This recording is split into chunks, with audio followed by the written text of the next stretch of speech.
The following is a non-profit fan-created review. All footage, music, and images are properties of their respective owners and are subject to fair use under the Digital Millennium Copyright Act. We claim no ownership of anything save the original material. Thank you for your understanding. Greetings and salutations, dear viewers! Welcome to another Dead Rising episode of The Anti-Viewer!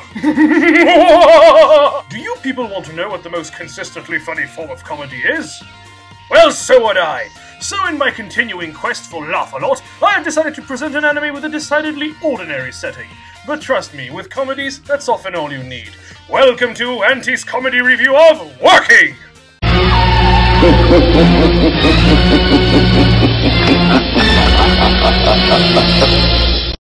Working is a 4-comma, that is to say, 4-panel comic strip in the same vein as, say, Garfield or Peanuts.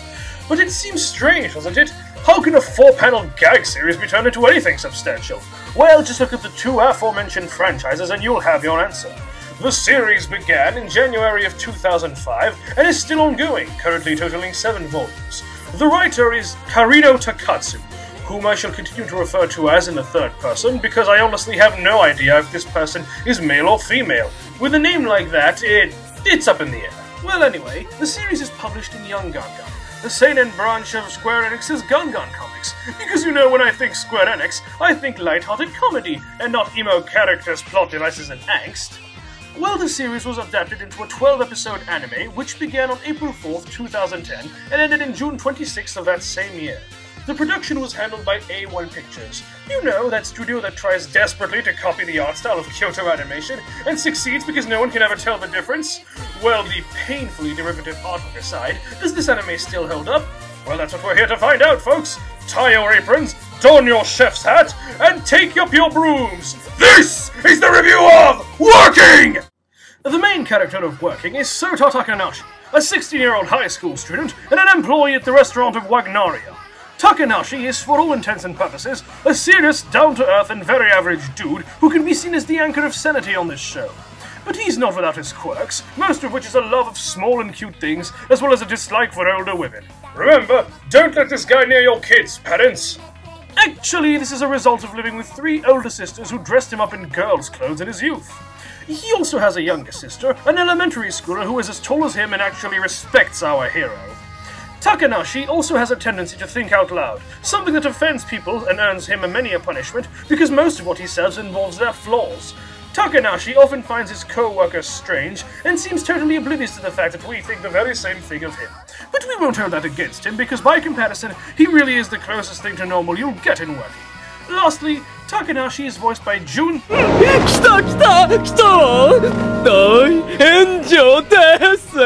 Fukuya, who you may have noticed is one of my favorite save. The man's iconic voice does much to endear me to Takanashi, who is already a damn good, and more importantly, a damn funny guy. Now the female lead is more of a contest between 2 characters, the first of which is Poplar Taneshima. This adorable little cupcake is in fact 17 years old and is severely complex about her rather childish appearance. Naturally, this means that Takanashi treats her better than anyone else, but doesn't quite give his upperclassmen the mature treatment she desires. And really, when we see to what Taneshima is anything but mature, it's rather difficult to blame him.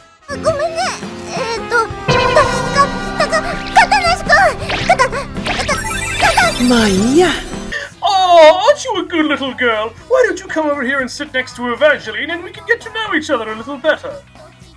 Final note, Taneshima seems incapable of calling our hero by his name, always calling him Katanashi, even when corrected. I think someone knows the meaning of passive revenge. All this to say that Taneshima is the cutesy and hard-working character that always finds her way into my good graces. Well, most of the time anyway. A possible lead number 2 is Mahiru Inami, a 17-year-old employee and the all-around shy girl at Wagnaria. Something you might notice very quickly with this character is... Inami-san desu ka? Konnichiwa.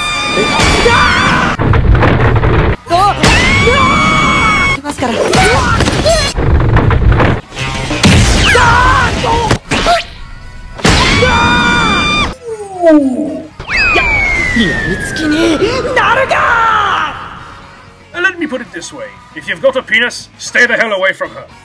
Unfortunately, Takanashi has no choice but to frequent Inami, as they share shifts. A cruel joke played upon both because the former has a tendency to get clumsy around the latter, and pain ensues.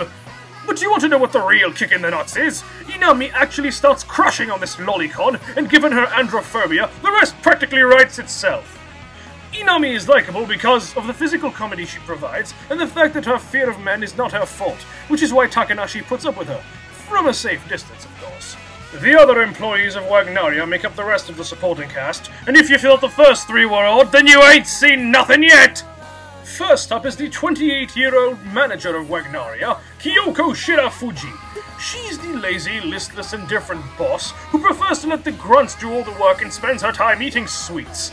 The manager is also very specific in the belief that the employees come firmly before the customer and calls her Yakuza connections against anyone who contests this. That this restaurant is still going at all defies all logical explanation. And lest we forget, the manager is voiced by Kumiko Watanabe, famous for her role as Sergeant Keroro in the series of the same name, and once again, one of my favorite seiyuu. やっぱ夏はエアコンの効いた部屋でスターフルーツを食べながらダラダラするに限るでありますね。室に行ったのを待ってるんだよね。高梨が子供可愛がってるとなんか不安になるな。Now that's what I call diversity! Second in command of Wagnaria is Yachio Todoroki, 20 years old and ready to take your... よろしくお願いします。 Oh god! Just take my money, but please don't hurt me! Actually, the chief's katana is a legacy of her parents' blacksmithing business, and she seems totally unaware that the thing is intimidating to both her co-workers and to the hapless customers. The chief is possessive of the manager, getting enraged when anyone other than her serves Kyoko. This is because she saved a little Yachio from bullies during her high school days. Unfortunately, her devotion to the manager makes the chief unreceptive to any displays of affection from third parties.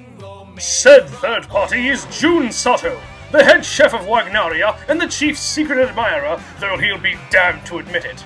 Sato is very much exasperated with his crush's blind devotion to an alien frog, and takes it out on Taneshima by twisting truths that our naive lead always believes. And by the way, if this guy sounds familiar, well, it's simply because... 私はあくまで執事ですから。 Dear God! And Daisuke Ono makes 3! How many more of my favorite seiyuu are in this thing?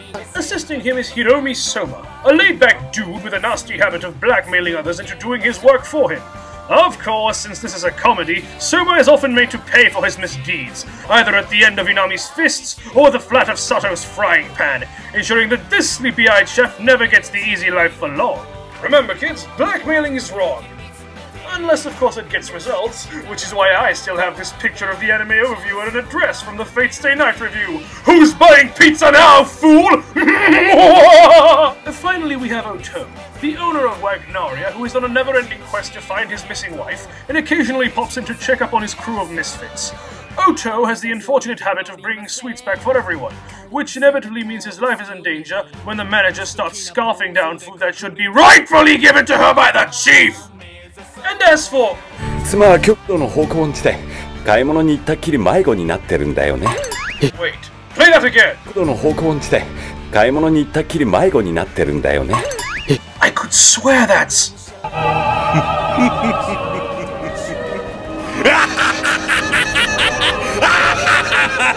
George Nakata!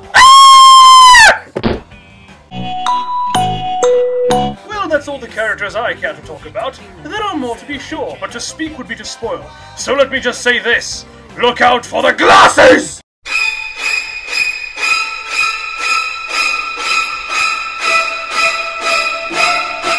And so our story begins with Taneshima being ordered by the manager to seek out more help for Wagnaria. After a long and harrowing search, she finally comes across Takanashi, who, not knowing the insanity that awaits him, and thinking Taneshima to be a lost little girl, accepts to work at the restaurant. Once there, Takanashi rapidly begins to adjust to his peculiar workplace, and gets through the day just fine. That is until he runs straight into... 稲見さんですか？こんにちは。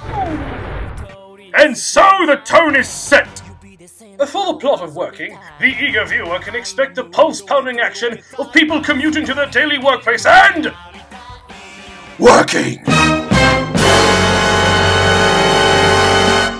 Though most of the action takes place in Wagnaria, the group sometimes goes out to spread the chaos to places such as the hot springs, the Takanashi household, or even out in public where people can get hurt!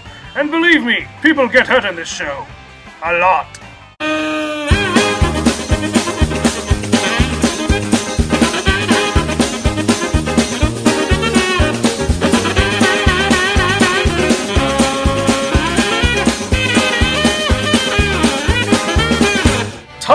once again to discuss what makes working funny. Let me say that the humor used on the show is as old as comedy itself. There is no clever satire of pop culture, no outrageous circumstances meant to spoof. No, what gets laughs here is purely situational comedy.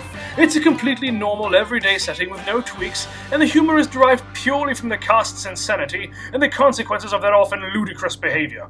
What works here is that, for better or for worse, you know these people.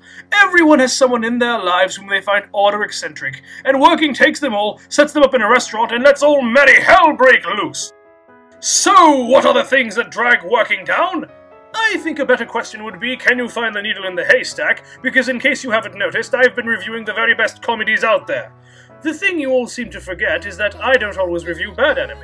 Sure, it's funnier, but I'm also here to recommend things to you. That's why I do these pros and cons sections at all. That being said, the largest flaw in working is that the plot is quasi-non-existent. Quite simply, jokes aside, there's very little keeping you here. This isn't a very deep anime, let me tell you right now. Secondly, the anime is itself part of a parade of similarly designed shows that does absolutely nothing to distinguish itself visually. Now, it's fine if you like this Haruhi-esque style, but after a while it starts to wear thin, and this show runs the dangerous risk of being written off as just another faceless romp with nothing but the moe value of its characters to sustain it. On the plus side, we can count several powerful advantages, not least of which is the humor. This is some heavy-duty comedy that really delivers with the laughs. It's almost like Chuck Lorre was a consultant on this show, so well are the jokes crafted. The characters and their quirks are also quite enjoyable. Inami's violent androphobia and Kyoko's lazy despondence make for great joke fodder. These people are all batshit insane, and I wouldn't have it any other way. Lastly, the anime is perhaps more grounded than many others out there. It keeps things simple, and in an age of flashy special effects, ridiculous character designs, and a general favoring of overused cliches in lieu of originality, it's just great to see a show that does things direct and does them well. And in closing, if you can get past the generic appearance of the show and the general absence of the plot, you'll see an anime with a very solid number of jokes, great characters, and a normal, relatable setting. My final verdict for working is 9 out of 10! I recommend this to anyone looking for grade A laughs and a delightful cast of characters, but little else. As for those who are looking for story, well, it may not have what you're looking for, but at least you'll get a barrel of laughs to go with it. Until next time, this is the Anti-Viewer saying, see you on Halloween for a positively ghoulish installment of Auntie's Inferno!